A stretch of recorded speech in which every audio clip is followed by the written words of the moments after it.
पीछे मुड़ जाइए, मैं आपको इनके बैग पे तस्वीरें दिखा पाऊंगी। #सत्यपाल मलिक पुलवामा हमला हमारी सरकार की नाकामी की वजह से हुआ है, गलती की वजह से हुआ है। यहाँ पर इनका कहने का मतलब ये है कि मोदी सरकार की जो नाकामी है उसकी वजह से पुलवामा हमला हुआ है। माफ कीजिएगा, मोदी तुम अभी चुप रहो। मोदी जी कह रहे थे सत्यपाल मलिक को कि तुम अभी चुप रहो। ये मोदी जी की तस्वीरें भी यहाँ पर आप देख सकते हैं, इन्होंने प्रिंट कराई है। ये यूथ कांग्रेस के कार्यक्रम शहीद हो जाते हैं और प्रधानमंत्री को 1 घंटा लगता है, अपनी शूटिंग नहीं रोक सकते, रोक के फोन कॉल नहीं कर सकते, आसपास जा सकते थे, सिक्योरिटी के लोग थे, उनके पास तो फोन होता है। लेकिन प्रधानमंत्री अपने मुंह पे लाल पट्टी लगाए बैठे हुए हैं, कोई जवाब देने का काम नहीं कर रहे। उन्होंने सामने आना चाहिए, या तो सत्यपाल मलिक झूठ बोल रहा है या देश के प्रधानमंत्री और गृह मंत्री ने ये षड्यंत्र से। देखिए ये पोस्टर्स है यहाँ पर, 1 मिनट में आपको पोस्टर्स दिखाऊंगी। जवाब दो मोदी जी, 40 जवानों की मौतों का जिम्मेदार कौन है? ये भारतीय युवा कांग्रेस के कार्यकर्ता है, लगातार ये प्रोटेस्ट करते हैं। दूसरे पोस्टर में लिखा है जवाब दो मोदी जी, 300 किलो RDX कहां से आया? सबसे बड़ा सवाल है। देश में अगर पत्ता भी हिलता है तो उसकी भी जानकारी होम मिनिस्ट्री तक पहुंच जाती है, लेकिन 300 किलो RDX लगातार घूम रहा था और पुलवामा जैसा इतना बड़ा हमला देश में हो गया, बावजूद इसके फ्रंटलाइन में खबर भी छपी थी कि लगातार इंटेलिजेंस एजेंसीज लगातार आगाह कर रही थी कि ऐसा कुछ होने वाला है।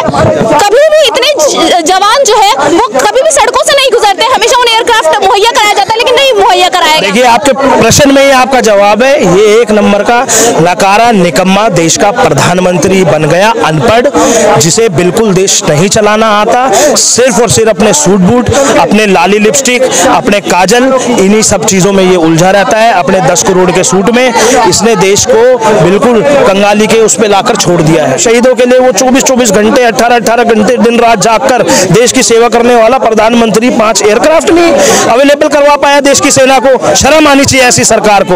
उसका राज्य गृह मंत्रालय उसको हवाई जहाज नहीं दे पाया, शर्म आनी चाहिए राजनाथ सिंह को। तुरंत उनको इस्तीफा देना चाहिए और इनके ऊपर मुकदमा करना चाहिए और इनके ऊपर सुप्रीम कोर्ट के अंदर केस चलना चाहिए। कि अगर मुझसे बोलते तो मैं 5 एयरक्राफ्ट ही तो मुहैया कराने थे, मैं 5 एयरक्राफ्ट मुहैया करा देता। उन्होंने प्रधानमंत्री को बताया, गृह मंत्री को बताया कि किस तरह 10 दिन से गाड़ी वो 300 किलो RDX की उस एरिया में घूम रही थी और उनका एयरक्राफ्ट ना दे के बाय रोड भेजा गया। कितना बड़ा इंटेलिजेंस फेलियर हुआ, वो खुद कह रहे, इसके लिए मैं खुद जिम्मेदार हूँ। सरकार की ही चूक है और हमारे 5 सीधे सवाल केंद्र सरकार से हैं कि पुलवामा हमले की जांच अभी तक कहां तक पहुंची? सवाल नंबर 1। सवाल नंबर 2, 300 किलो RDX कैसे और कहां से आया? सवाल नंबर 3, 300 किलो RDX लिए घाटी की सड़कों पर एक गाड़ी 10 और 12 दिन तक घूमती रहती है, इस इंटेलिजेंस विफलता के पीछे कौन जिम्मेदार है? सवाल नंबर 4, NSA अजीत डोभाल और तत्कालीन गृह मंत्री राजनाथ सिंह जी की क्या जिम्मेदारी तय की गई? सवाल नंबर 5, प्रधानमंत्री ने एक संवैधानिक पद पर बैठे हुए व्यक्ति को, जब वो बेयर ग्रिल्स के साथ मैन वर्सेस वाइल्ड की शूटिंग जिम कॉर्बेट में करके बाहर आ रहे थे, तो संवैधानिक पद पर बैठे हुए एक राज्यपाल को चुप रहने के लिए क्यों कहा था? क्या देश के 40 जवानों का शहीद हो जाना प्रधानमंत्री और भाजपा के लिए इतना छोटा मुद्दा है कि आज वो मीडिया को इशारा करके अतीक अहमद और अशरफ अहमद का बहाना ढूंढने का प्रयास कर रहे हैं? सिर्फ और सिर्फ इतना कहना चाहूंगा, चाहे ये डाल दे हमें जेल के अंदर, चाहे ये हम पर बिठा दे CBI ED, चाहे ये भेज दे हमारे को इनकम टैक्स की रेड, हम नहीं डरने वाले। हम राहुल जी के सहारे निरंतर इसकी गलत नीतियों के खिलाफ युवा कांग्रेस प्रदर्शन करता रहेगा। मैं हूं तनु और आप देख रहे हैं नेशन कीपर।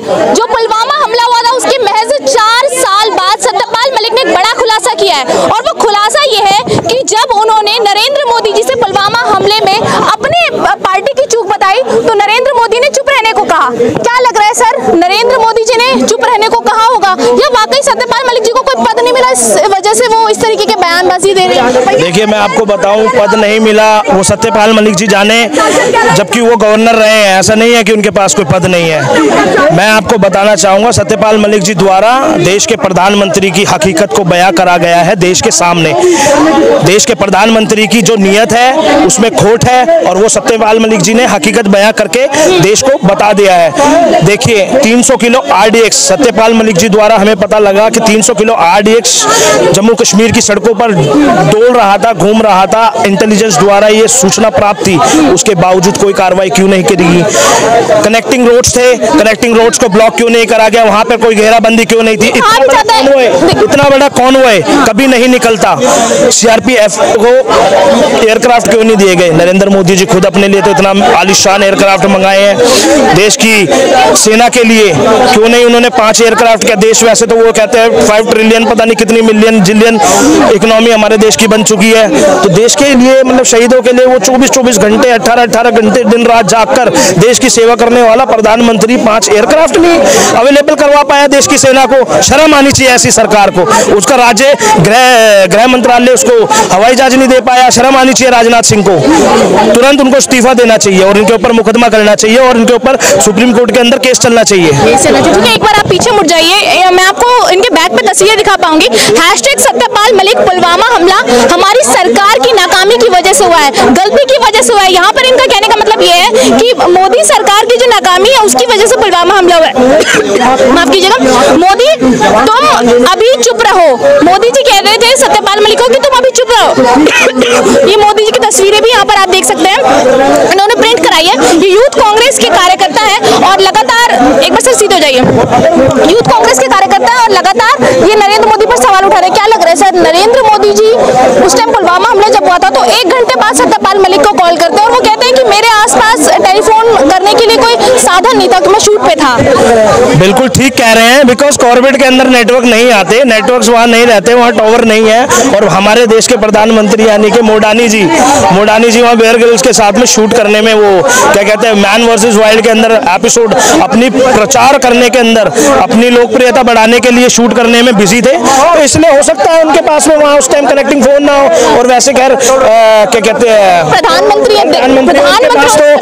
उनके पास तो इतनी टेक्नोलॉजीज होंगी, उनके पास तो ऐसे पैकेजेस जैसा जब है तो उनके पास तो कहीं से भी वो फोन। 40 जवान शहीद हो जाते हैं और प्रधानमंत्री को 1 घंटा लगता है, अपनी शूटिंग नहीं रोक सकते, रोक के फोन कॉल नहीं कर सकते, आसपास जा सकते थे, सिक्योरिटी के लोग थे, उनके पास तो फोन होता उस वक्त। देखिए आपके प्रश्न में ही आपका जवाब है, ये 1 नंबर का नकारा निकम्मा देश का प्रधानमंत्री बन गया, अनपढ़, जिसे बिल्कुल देश नहीं चलाना आता, सिर्फ और सिर्फ अपने सूट बूट, अपने लाली लिपस्टिक, अपने काजल, इन्हीं सब चीजों में ये उलझा रहता है। अपने 10 करोड़ के सूट में इसने देश को बिल्कुल कंगाली के उस पे लाकर छोड़ दिया है। मैं सिर्फ और सिर्फ इतना कहना चाहूंगा, चाहे ये डाल दे हमें जेल के अंदर, चाहे ये हम पर बिठा दे CBI ED, चाहे ये भेज दे हमारे को इनकम टैक्स की रेड, हम नहीं डरने वाले। हम राहुल जी के सहारे निरंतर इसकी गलत नीतियों के खिलाफ युवा कांग्रेस प्रदर्शन करता रहेगा।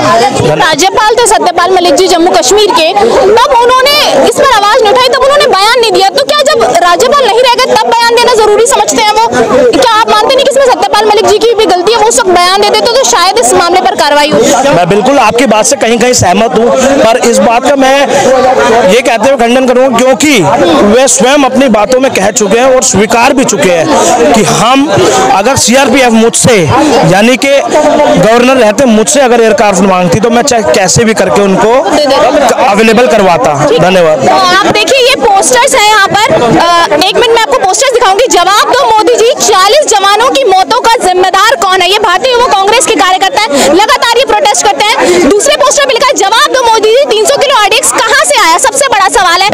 देश में अगर पत्ता भी हिलता है तो उसकी भी जानकारी होम मिनिस्ट्री तक पहुंच जाती है, लेकिन 300 किलो RDX लगातार घूम रहा था और पुलवामा जैसा इतना बड़ा हमला देश में हो गया, बावजूद इसके फ्रंटलाइन में खबर भी छपी थी कि लगातार इंटेलिजेंस एजेंसीज लगातार आगाह कर रही थी कि ऐसा कुछ होने वाला है।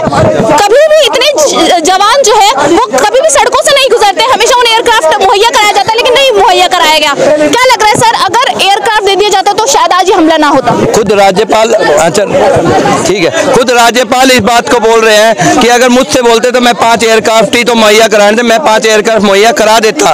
उन्होंने प्रधानमंत्री को बताया, गृह मंत्री को बताया कि किस तरह 10 दिन से गाड़ी वो 300 किलो RDX की उस एरिया में घूम रही थी और उनका एयरक्राफ्ट ना दे के बाय रोड भेजा गया। कितना बड़ा इंटेलिजेंस फेलियर हुआ, वो खुद कह रहे इसके लिए मैं खुद जिम्मेदार हूँ और इसमें खुद होम मिनिस्टर भी जिम्मेदार है। लेकिन प्रधानमंत्री अपने मुंह पे लाल पट्टी लगाए बैठे हुए हैं, कोई जवाब देने का काम नहीं कर रहे। उन्होंने सामने आना चाहिए, या तो सत्यपाल मलिक झूठ बोल रहा है या देश के प्रधानमंत्री और गृह मंत्री ने षड्यंत्र से हमारे जवान करवाए। इसका कोई सबूत भी नहीं है कि नरेंद्र मोदी से खुद एक बोल रहा है, गवर्नर तत्कालीन गवर्नर आके मीडिया के सामने ये बात बोल रहा है, तो इससे बड़ा क्या सबूत होगा? और सबूत जांच कराएंगे जब भी तो सबूत आएगा ना। जो जो उन्होंने बोला है कि ऐसे RDX है, ये एयरलिफ्ट नहीं किया, अजीत डोभाल का नाम लिया, होम मिनिस्टर का लिया है कि होम मिनिस्टर से ऐसे, तो आप जांच करा निकाल ही लेना उन सारी बातों का, तथ्य का। अगर वो झूठ पाए जाते हैं तो उन पर कार्रवाई कीजिए। आज भी वो मतलब बीजेपी के सदस्य है, कोई कांग्रेस पार्टी के सदस्य नहीं है। एक मिनट सर, अगर राज्यपाल होते हुए सत्यपाल मलिक उस वक्त बता देते तो शायद जांच अच्छे से हो पाती। आपको नहीं लगता कि सत्यपाल मलिक को उस वक्त बयान देना चाहिए जब वो किसी पद पर थे? देखिए, राज्यपाल मलिक ने एक बयान और दिया है कि राष्ट्रपति भवन के अपॉइंटमेंट्स की लिस्ट भी पीएमओ से क्लियर होकर आती है। तो जब राष्ट्रपति भवन देश का राष्ट्रपति भवन देश के प्रथम व्यक्ति का भवन जहां पे उनका निवास होता है, वो तक प्रधानमंत्री कंट्रोल करते हैं। तो आप समझ जाइए किस प्रकार का ये तानाशाही है कि वो दबाव था सत्यपाल। ये हो सकता है दबाव और राज्यपाल मलिक पर। इन चीजों का खुलासा होना चाहिए। इन चीजों की जब जांच होगी और प्रधानमंत्री अगर स्पष्टीकरण देंगे तो ये चीजें और अच्छे से खुल के सामने आएंगी देश के आगे। अडानी वाला मुद्दा बहुत ज्यादा चल रहा था। अब अडानी वाले मुद्दे के बाद इस मामले ने तूल पकड़ लिया, पुलवामा हमला जो 40 जवान शहीद हो गए। क्या आपको लगता है कि यदि उस वक्त इंटेलिजेंस एजेंसी भी लगातार आगाह कर रही थी, ये बात फ्रंटलाइन में भी छपी है, तो आपको क्या लग रहा है कि उस वक्त चूक केंद्र सरकार से ही हुई थी? केंद्र सरकार की ही चूक है और हमारे 5 सीधे सवाल केंद्र सरकार से हैं कि पुलवामा हमले की जांच अभी तक कहां तक पहुंची, सवाल नंबर 1। सवाल नंबर 2, 300 किलो आरडीएक्स कैसे और कहां से आया। सवाल नंबर 3, 300 किलो आरडीएक्स लिए घाटी की सड़कों पर एक गाड़ी 10 और 12 दिन तक घूमती रहती है। इस इंटेलिजेंस विफलता के पीछे कौन जिम्मेदार है। सवाल नंबर 4, एनएसए अजीत डोभाल और तत्कालीन गृह मंत्री राजनाथ सिंह जी की क्या जिम्मेदारी तय की गई। सवाल नंबर 5, प्रधानमंत्री ने एक संवैधानिक पद पर बैठे हुए व्यक्ति को जब वो बेयर ग्रिल्स के साथ मैन वर्सेस वाइल्ड की शूटिंग जिम कॉर्बेट में करके बाहर आ रहे थे, तो संवैधानिक पद पर बैठे हुए एक राज्यपाल को चुप रहने के लिए क्यों कहा था। क्या देश के 40 जवानों का शहीद हो जाना प्रधानमंत्री और भाजपा के लिए इतना छोटा मुद्दा है कि आज वो मीडिया को इशारा करके अतीक अहमद और अशरफ अहमद का बहाना ढूंढने का प्रयास कर रहे हैं और इनकी मौत के पीछे राज्यपाल मलिक के खुलासों को दबाने का प्रयास कर रहे हैं। आपको लग रहा है कि अभी कार्रवाई भी ठीक तरीके से नहीं करी जा रही है? अगर करे तो खुलासा हो सकता है। बिल्कुल हो सकता है, इस पे होनी चाहिए। ये जवान खड़े हैं, इन्हीं की बदौलत हम चैन की सांस सोते हैं। और देखिए, एक मामले ने तूल पकड़ी जब द वायर में सत्यपाल मलिक ने इंटरव्यू दिया, उसके बाद रवीश कुमार भी इंटरव्यू लेने पहुंचे। उस इंटरव्यू में कई बड़े खुलासे सत्यपाल मलिक ने किए, जिसके बाद सियासत गर्मा गई। विपक्ष एकदम एकजुट होकर लगातार प्रधानमंत्री पर प्रहार कर रहा है। सत्यपाल मलिक ने बयान में ये कहा है कि जब पुलवामा हमला हुआ तो प्रधानमंत्री नरेंद्र मोदी ने उन्हें चुप रहने को कहा गया, क्योंकि वो किसी शूट में बिजी थे। इसलिए महज 1 घंटे बाद प्रधानमंत्री नरेंद्र मोदी बाहर आते हैं, शायद किसी लैंडलाइन या फिर हो सकता है किसी ढाबे से या किसी शॉप से कॉल करते हैं उन्हें और कॉल कर उनसे कहते हैं कि चुप रहो, इस मामले पर अभी बयान मत दो, मैं दिल्ली आता हूं, दिल्ली आकर बात करूंगा। लेकिन दिल्ली आने के बाद सत्यपाल मलिक और प्रधानमंत्री नरेंद्र मोदी के बीच कोई वार्ता नहीं होती है और पुलवामा हमले को लगभग 4 साल हो गए हैं, कोई भी मामले में जांच कहां तक पहुंची इसका कोई प्रमाण नहीं है। जब भी सीआरपीएफ की गाड़ियां गुजरती है तो पहली बात तो कभी भी इतने ज्यादा तादाद में सीआरपीएफ के जवान सड़कों से नहीं गुजरते, उसके लिए एयरक्राफ्ट की जरूरत होती है। उस वक्त वो मुहैया नहीं कराई गई होम मिनिस्ट्री की तरफ से और सत्यपाल मलिक ने कहा कि यदि वो लोग मुझसे मांगते तो मैं शायद उन्हें दे देता। वो तो एक कहने का विषय है, उस पर हम नहीं कह सकते, लेकिन उस वक्त एयरक्राफ्ट नहीं मुहैया कराए गए और लगातार फ्रंटलाइन में भी खबर छप रही थी कि इंटेलिजेंस एजेंसीज लगातार जो है आगाह कर रही थी कि इस तरीके की घटना हो सकती है और लगभग 10-12 दिनों से लगातार वहां पर लोग यानी कि जो आतंकवादी थे वो घूम रहे थे। और जब भी काफिला गुजरता है तो काफिले गुजरने से पहले चारों तरफ से रास्ते बंद कर दिए जाते हैं, सुरक्षा में गाड़ियां खड़ी कर दी जाती है, लेकिन उस दिन वहां पर कोई भी गाड़ी नहीं खड़ी थी।